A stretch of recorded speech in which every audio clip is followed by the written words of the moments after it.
आता गणेगाव म्हणजे आदरणीय आमदार शिवाजीराव कोयडिले साहेब यांच्या अतिशय जवळचं आणि घरातलं गाव. साहेबांचं या गावावरती भरपूर प्रेम होतं, आजही आहे. इथं असणारा प्रत्येक व्यक्ती हा साहेबांशी संबंधित आहे. एक नाळ साहेबांची आणि प्रत्येकाची जोडल्या गेलेली आहे. इथं जेव्हा गावामध्ये मी आलो, प्रत्येकाला मी आल्याच्या नंतर साहेबांची आठवण झाली, साहेबांची उणीव जाणवली. आज ज्या पद्धतीने मी आलो, स्वागत केलं, सर्व मला भेटतायत. भावना आता व्यक्त करत असताना प्रत्येक व्यक्ती आज बोलला की असं आम्ही साहेबांसोबत बोलायचो, असं साहेबांना भेटायचो. म्हणजे प्रत्येकाला आज साहेबांची आठवण येते. शब्दातही सांगू शकत नाही प्रत्येकाच्या भावना कशा आहेत. मलाही कळत नाही की काय बोलावं, कारण की अशी परिस्थिती आज सगळ्यांची झाली की साहेबांशिवाय कधीच काही करायची सवय नव्हती, पण आज या सगळ्या गोष्टी एक जबाबदारी म्हणून करावं लागतात. गणेगाव आदर्श गाव आहे. सरपंचताई सर्व गावकरी मिळून चांगलं चालवतायत. साहेबांचा मोठा सिंहाचा वाटा या गावामध्ये विकास कामाबाबत राहिलाय.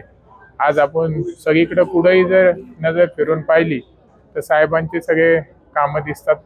कारण की हे गाव साहेबांनी 2009 मध्ये निवडून आल्याच्या नंतर दत्तक घेतलं होतं. मोठा निधी या गावाला साहेबांनी शेवटपर्यंत आणून दिला.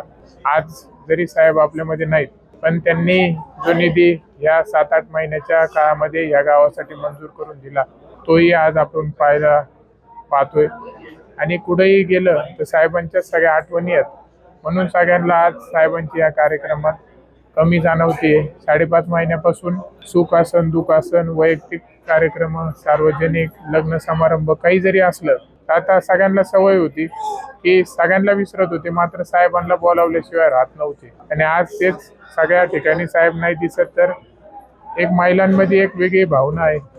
साहेबांना त्या भाऊ म्हणून, आपला मुलगा म्हणून सगळ्या समजायचे. आणि आज त्याच भावना व्यक्त झाल्यात. पण नक्कीच मी आपल्याला एवढा विश्वास या सर्वांना देतो की हे गाव आदर्श करण्यामध्ये साहेबांचा मोठा वाटा आहे. भविष्यात हे गाव आदर्शच राहील आणि याच्यापेक्षाही या गावाची जास्त प्रगती होईल, यासाठी मी पूर्णपणे यांना ताकद आणि प्रयत्न करत राहणार आहे. आणि आमच्या माय माऊली इथं मोठ्या संख्येने आलेले आहेत. यांच्याकडून भरपूर यांची अपेक्षा माझ्याकडून आहे, तर मी नक्कीच त्यांच्या अपेक्षाला पात्र ठरेन आणि या गावाला भविष्यातही कुठल्या गोष्टीची कमी पडून देणार नाही. आणि महिला भगिनींना पूर्णपणे मी त्यांचा भाऊ म्हणून, मुलगा म्हणून चांगल्या पद्धतीने, स्वतःचा मुलगा जसा असतो त्याच पद्धतीने मी यांच्यासाठी काम करत राहील आणि वेळोवेळी यांना न्याय देत राहील.